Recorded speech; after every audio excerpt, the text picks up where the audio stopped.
నమస్తే అండి. నేను అపరాజిత 19. మీరు చూస్తున్నది అత్తి వరదరాజస్వామి ఆలయం విష్ణుకంచి. ఈ ఆలయము కాంచీపురం బస్టాండ్ నుంచి 4 కిలోమీటర్ల దూరంలో ఉంటుంది. డైరెక్ట్ ఆటో 100 రూపాయలు తీసుకుంటారు. షేరు ఆటో అయితే పర్సన్కి 20 రూపాయలు తీసుకుంటారు.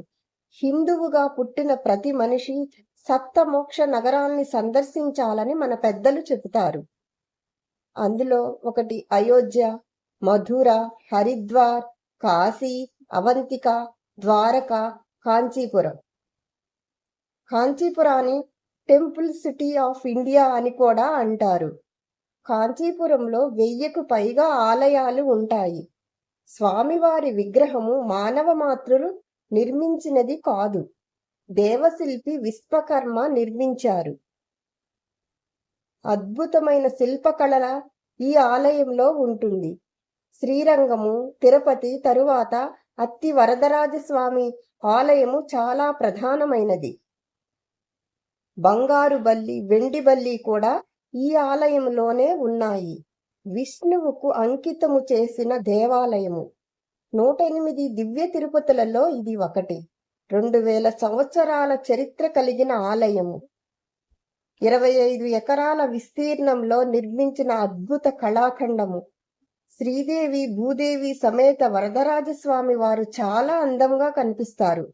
అనంత పుష్కరిణి దగ్గర ఉన్న 100 స్తంభాల మండపము శిల్పకళలకు ఆలవాలము. అత్తి వరదరాజస్వామి విగ్రహాన్ని బ్రహ్మ ఆజ్ఞాపించగా దేవశిల్పి విశ్వకర్మ అత్తి చెట్టు కాండంతో తయారు చేసినారు. అత్తి వరదరాజస్వామి వారు మనకు 40 ఏళ్లకు ఒక్కసారి మాత్రమే దర్శనమిస్తారు. ఎందుచేతనంటే భారతదేశంలో 12, 16వ శతాబ్దాలలో హిందూ దేవాలయాల మీద దండయాత్రలు జరిగినాయి. శిలలతో చెక్కిన శిల్పాలను ముక్కు, చెవులు, చేతులు విరగ్గొట్టి నాశనం చేసేవారు.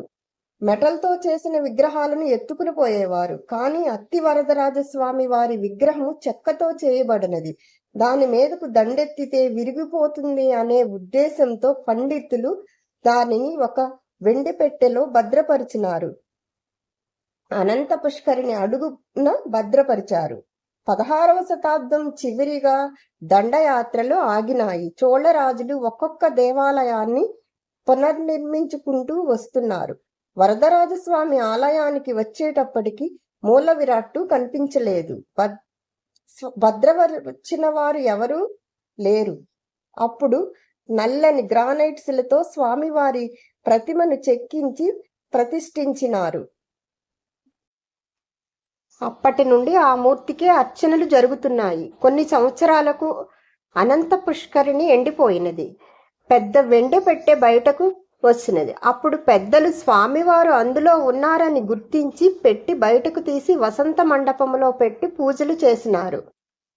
అప్పటి నుండి స్వామివారికి 40 సంవత్సరాలకు ఒకసారి బయటకు తీసి పూజలు చేస్తారు.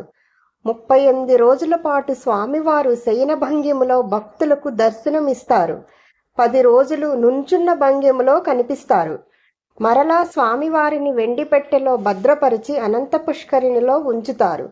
కంచిని పరిపాలించిన 2వ నందివర్మ ఈ ఆలయాన్ని నిర్మించారు. విజయనగర రాజుల కాలంలో బాగా అభివృద్ధి చేసినారు. అత్తి వరదరాజస్వామి వారికి మానవులు ప్రతిష్ఠించలేదు. ఆ సృష్టికర్త బ్రహ్మదేవుడే ప్రతిష్ఠించారు. ఎంతో మహిమాన్విత స్వామివారిని తప్పకుండా దర్శించుకుందాం. అత్తి వరదరాజస్వామి జీవితంలో ఒక్కసారే దర్శించగలుగుతాము. రెండవసారి దర్శన భాగ్యం కలిగినది అంటే జన్మ ధన్యమైనట్లే.